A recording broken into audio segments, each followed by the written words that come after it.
I want to thank the first responders for doing what they have done to make us safe and to respond so quickly, so effectively to this tragedy.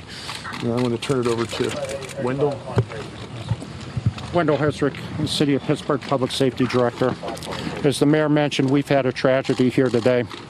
The work of the first responders has probably prevented it from becoming much more tragedy than what it is. The scene is very bad inside. There are multiple fatalities.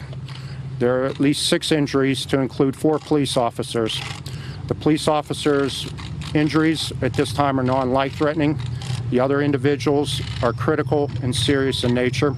They were taken to 3 of the Level 1, Level 2 trauma centers here in the city of Pittsburgh, that being Allegheny General, UPMC, and UPMC Presby and UPMC Mercy.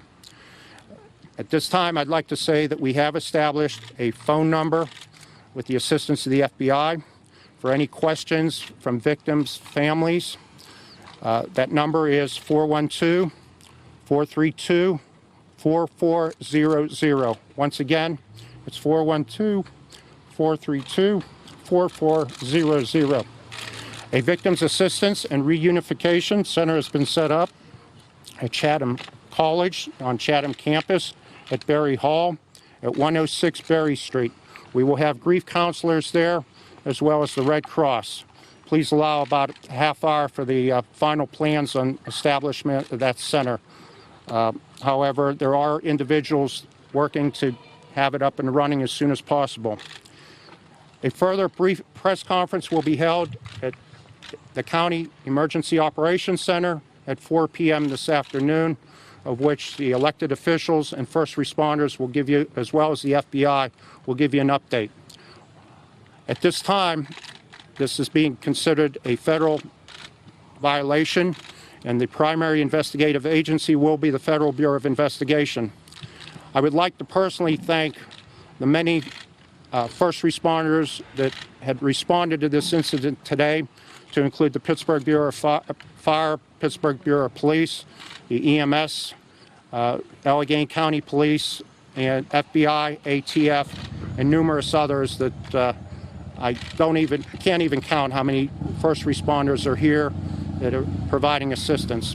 This will be a lengthy crime scene. We're asking people that don't need to be in this area, please stay away from it, so that both the investigators and first responders can do their job. I will emphasize at this time, there appears to be no active threat to the community. This individual that we believe, the subject that is responsible for this, has been taken in custody. That's all I have. Can you go over what happened? I don't. That's going to be part of the investigation. Can you do the numbers one more time for us? For the injuries. On the injuries, we believe 6 injuries, 4 of which are police officers. So it's a total of 6 injuries. How many fatalities? I will not discuss that yet until we are sure of the number. Are children among the deceased? I don't want to get into that at this point. It's been reported that he screamed, "All Jews must die." Is that true or false? There's a lot of information. I'd be very cautious on what you hear and what you don't hear at this time. Like I say, we have numerous investigators here. I would ask that if anyone has any information regarding the investigation, that they also call that 412-432-4400, and that will put you in contact with the FBI. Wendell, can you tell us what the situation was in there? How many people about were inside? I don't have that answer. Was a service going on? I do not want to give you, my understanding was there was a service occurring. Has the security in place been lifted? Can people in Squirrel Hill leave their houses? That is correct. However, we are setting up a very hard perimeter around the crime scene, and we ask individuals to stay away from that. So there will be a very secure presence around the crime scene just to protect the integrity of the investigation. The person taken into custody, any weapons recovered off this person? I don't want to get into that. You believe he acted alone 100%? I don't want to get into that. Right now, what we have is one subject in custody from the scene. Whether or not, as all these investigations, we have to look into every imaginable fact to find out if there is anyone else that's been involved in it. Wendell, What's the next step for you, sir? I'm sorry? Is there any evidence of a bomb? There is not.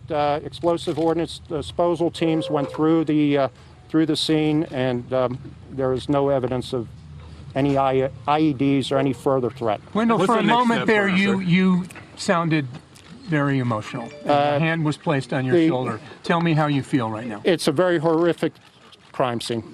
It's one of the worst that I've seen, and I've been on some plane crashes. It's very bad.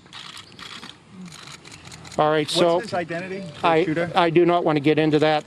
Like I say, there's a very active investigation going on right now. Who's Have going to you talk to us identified at him? 4 o'clock? I'm sorry? Who are we going to hear from at 4 o'clock? You will hear from myself, the SAC, Special Agent in charge of the FBI, the U.S. Attorney, as well as the elected officials. A lot of moving parts today. What's the next step here? The next step is secure the crime scene. The FBI has both assets from both Western Pennsylvania and from D.C. en route here, so they will be running the investigation and the crime scene with the support of both the Allegheny County Police and the City of Pittsburgh Police. Did the shooter actually attend the synagogue at any? I have no idea. I'd like to also mention the state police. They've been instrumental in helping us out as well. Just to be clear, is it 6 people or at least 6? As far as the injuries, right now we're at 6 injuries. Did you identify the gunman? It's an active investigation. I mean, obviously we know who the gunman is, but I'm not going to bring that up now.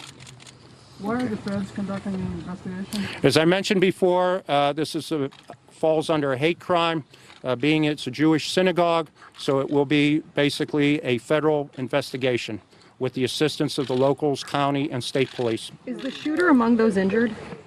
The shooter was taken to the hospital, and I'll leave it at that.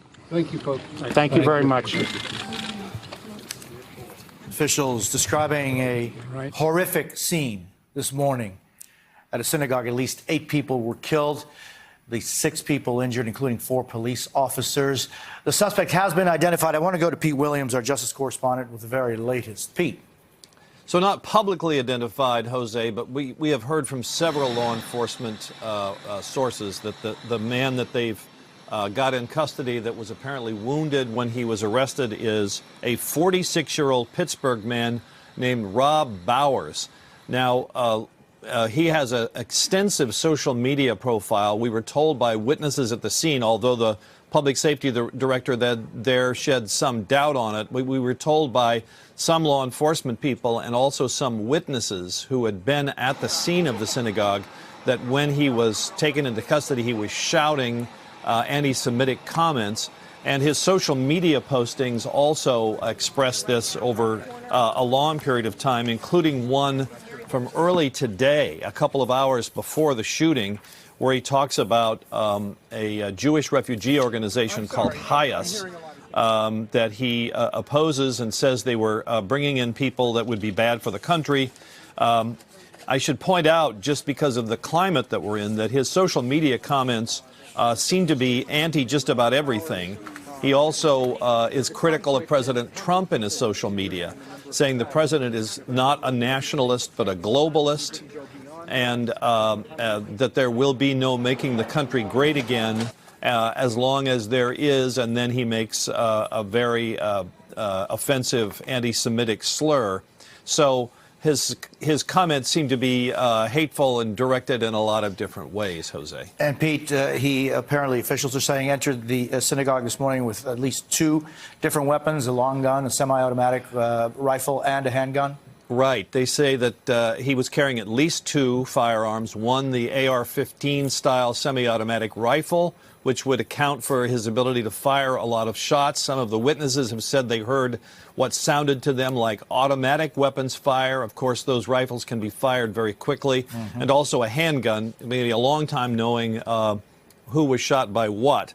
And apparently, from what we understand, he entered the synagogue, did some of the shooting, came out, was encountered by police, driven back inside, and then came back out again. And that's, I'm not sure if he was wounded in the first encounter or the second one, but ultimately surrendered and was taken to the hospital. And Pete, now the investigation now, and officials in Pittsburgh are saying, is now in the hands of the FBI. Well, apparently that's been the initial determination that's been made, because it is a hate crime that does involve the federal jurisdiction.